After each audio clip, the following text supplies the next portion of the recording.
जनपदों में गोपनीय सामग्री की आपूर्ति 12 फरवरी से 16 फरवरी तक हो जाएगी। ये हो गया है। इसमें जो मेन पॉइंट है वो आपको पढ़ के बता देते हैं, आप देखते जाइए।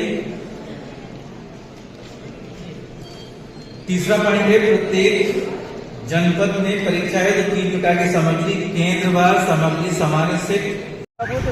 नमस्कार, खबरिया टॉप में आप सभी का स्वागत है। मैं कुमार रवि। अभी आपने जो तकरीबन 30 सेकंड का जो वीडियो देखा, एक बड़ा सा हाल है, काफी सारे लोग बैठे हैं।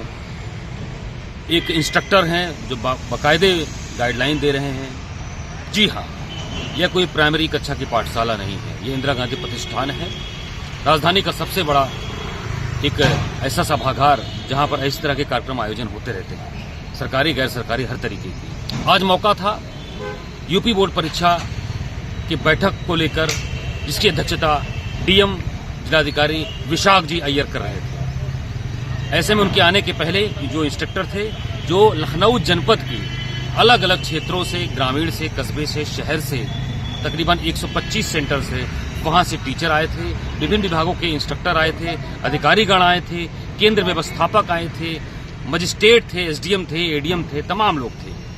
और उनको डीएम के आने के पहले सारी चीजें, सारी हिदायत बताई जा रही थी कि किस तरीके से आपको यूपी बोर्ड परीक्षा की मॉनिटरिंग करनी है, कैसे उसका संचालन करना है, किस तरीके से टाइमलाइंस को फॉलो करना है और क्या क्या एहतियात बरतना है कि योगी सरकार की जो नकल विहीन जो बोर्ड परीक्षा है वो उसकी मंशा पूरी हो सके। खैर, यह बहुत जरूरी भी था, लेकिन सवाल यह है कि नौनिहालों की परीक्षा को देकर जो यही नौनिहाल आगे जाके ब्यूरोक्रेट का हिस्सा बनेंगे, राजनीति का हिस्सा बनेंगे, ऐसे में जो परीक्षा आयोजित की जा रही है, एक तरीके से यूपी बोर्ड की परीक्षा विश्व की सबसे बड़ी परीक्षा मानी जाती है, उत्तर प्रदेश की। लेकिन समयबद्धता को लेकर बार बार फोकस किया जा रहा था, बार बार हिदायत दी जा रही थी केंद्र व्यवस्थापकों को, टीचर्स को। लेकिन खुद इस बोर्ड परीक्षा की अध्यक्षता कर रहे, एक तरीके से इस बोर्ड परीक्षा के क्लासरूम के जो प्रिंसिपल थे, जिलाधिकारी विशाख जी अय्यर, खुद तकरीबन 10 मिनट लेट पहुंचे।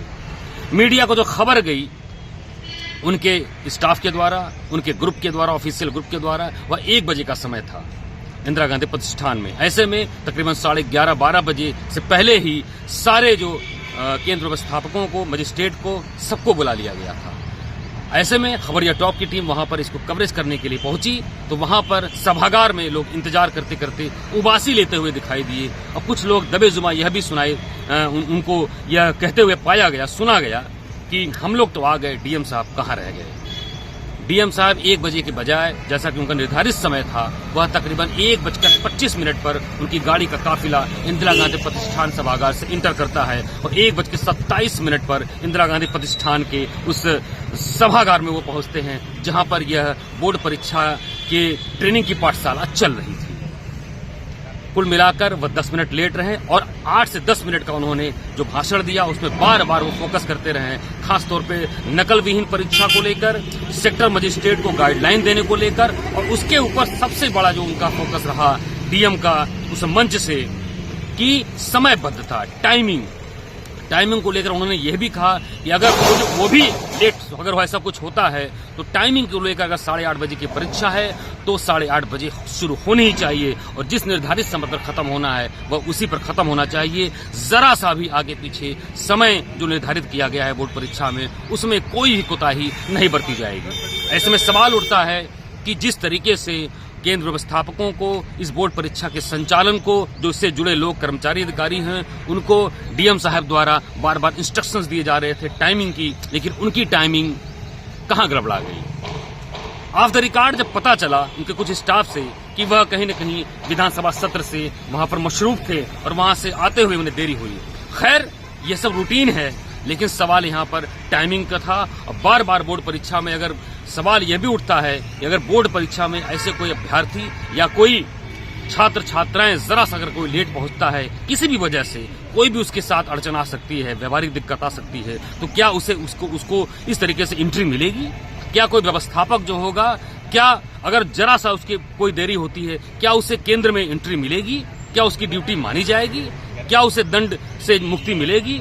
नहीं, शायद ऐसा नहीं होगा, लेकिन शायद इस क्लासरूम के इस बोर्ड परीक्षा बैठक संचालन के प्रिंसिपल डीएम साहब शायद ये भूल गए कि जिस चीज पर वो फोकस कर रहे हैं, जिस चीज पर की वो हिदायत दे रहे हैं, शायद व्यवहारिक तौर पर उसी का अनुपालन करने से वो कहीं न कहीं चूक गए, और जो कि आज पूरे सभागार में अंदर खाने में चर्चा का विषय बना रहा। फिलहाल ये उम्मीद करते हैं कि बोर्ड परीक्षा इसी तरीके से नकल विहीन हो और समयबद्धता को लेकर जो एक फोकस होता है उस पर लोग बरकरार रहे, बने रहें।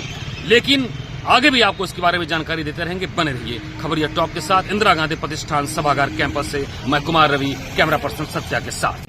जो एग्जाम के पॉइंट ऑफ व्यू से जो विद्यार्थी के लिए जो नियम हम सेट कर रहे हैं, वही नियम हम आयोजन से जुड़े हुए प्रत्येक व्यक्ति के लिए भी सेट करेंगे कि आपको टाइम का पालन सुनिश्चित करना। मैं इस बात को इसलिए बता रहा हूं क्योंकि जो हमारे जितने भी सेंटर्स हैं वो सिर्फ मुख्यालय और शहर में ना होकर के पूरे जनपद में फैले हुए हैं, और जो खास तौर पर जो दूरी के पॉइंट ऑफ व्यू से जितने आपको अपने प्रवास स्थान से आपके ड्यूटी पॉइंट तक पहुंचने के लिए जो समय लगेगा उसका विशेष रूप में ध्यान रखा जाए।